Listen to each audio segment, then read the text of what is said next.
Death. For many, it is a concept to be feared, to be respected. It is the ender of relationships, of knowledge, of everything that you were and will have ever been. They see it as nothing but a monster. The blades ready at a moment's notice to cut clean through the fragile string you call your life. For others, it is but the next great step in the journey of existence. When it is time for them to shed their physical bond with the world, they do so gladly and without hesitation. They know not what waits ahead, but hope that there is yet more to discover, to experience, to explore. They are happy to go on. Some simply consider it an escape, a way to flee from the pain of living, the hurt that comes from simply being alive. When life becomes too much to bear, they welcome the embrace of death regardless of what may follow after. For them, they do not care about meeting it prematurely, or even if there is more. They only desire for their suffering to cease. The one thing that all agree upon is that death is a universal truth. Just as every being has a beginning, there must also come an end. Everyone prepares for it in different ways, but the result is always the same. No matter the person, no matter the status, no matter your wealth, riches, family, friends, everyone finds themselves in the ground one day. But what if that weren't true? Let us consider the fantastic. If we were to delve into the realm of imagination and say perhaps that you were undying, what would the ramifications be? Well, there are two aspects to consider, physical and mental. Let us assume for a moment that even if you weren't to die, your body would still be susceptible to aging, to disease, to lacerations. If you were to continue aging for beyond the limits of our programmed destruction, life would quickly become a living hell. Your body would degrade, becoming weaker and weaker with each passing day. Eventually, if it hadn't happened already, you'd no longer be able to walk, as your muscles and bones would have become far too fragile to support your weight. Soon you wouldn't be able to move at all, lest you tear your body apart.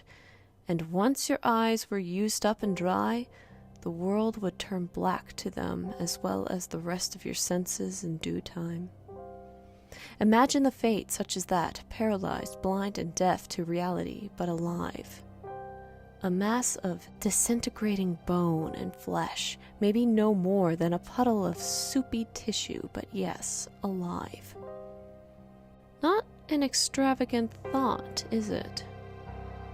Or, maybe, earlier on in your eternal life, you found yourself struck down with a disease of some kind. Maybe cancer. While many others have failed to beat it, you wouldn't.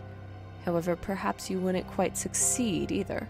It is possible to assume that without proper and timely treatment, you'd simply be stuck in a stalemate with it for the rest of your life, which in your case is a long while.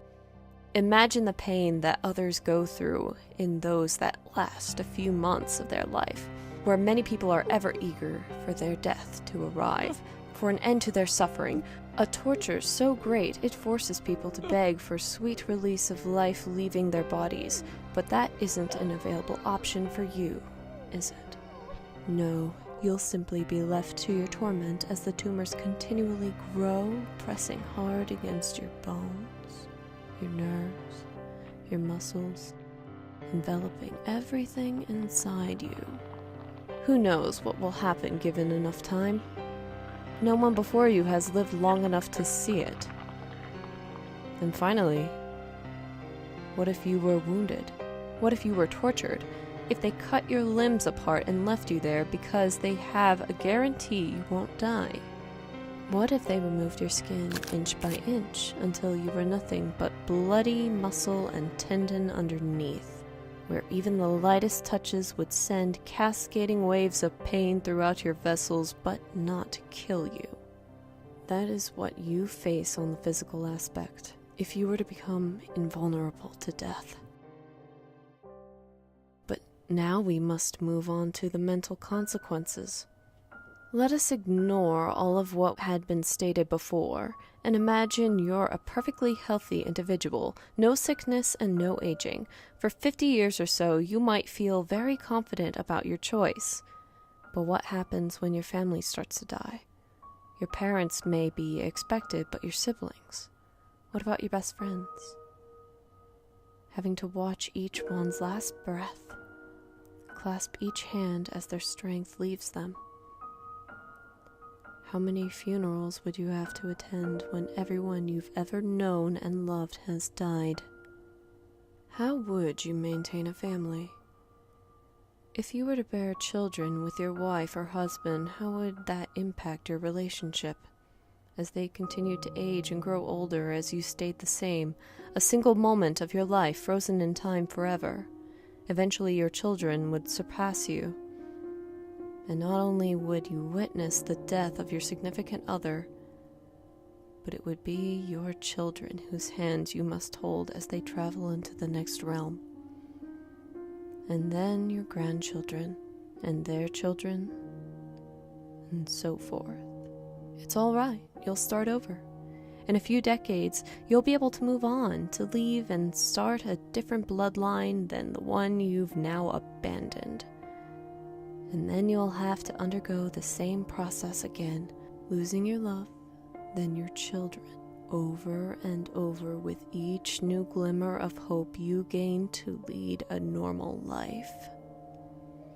They say that there's no greater punishment than having to bury one of your own children. Well, you'll have to bury all of them. Maybe you'll grow wise and distance yourself from humanity before you go insane from the mental stress that simply existing places on your mind. That's only a temporary solution, unfortunately. Everything is when you can't die. When the earth falls into the sun in billions of years and the sun burns itself out of existence, what then is left? You'd still be here. The one constant in the entirety of the universe, floating through dust and ghosts of your solar system throughout the dark void of space. No oxygen, no heat, and no company. Completely alone for the rest of eternity. When the universe finally dies, will that be the end of you? Will it finally be your time? Or will you be forced to still linger on, witnessing reality as it was never meant to be seen? Such is the gift of mortality. Everyone at some point in their life asks themselves, what would it be like to live forever? That's not the question they should be asking. The true question you should ask yourself is this: what happens when an immortal wants to die?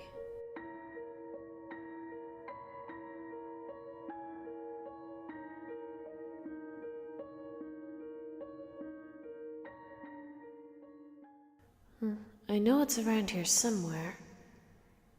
Some light will definitely help. Ah, much better. Oh, damn it to hell.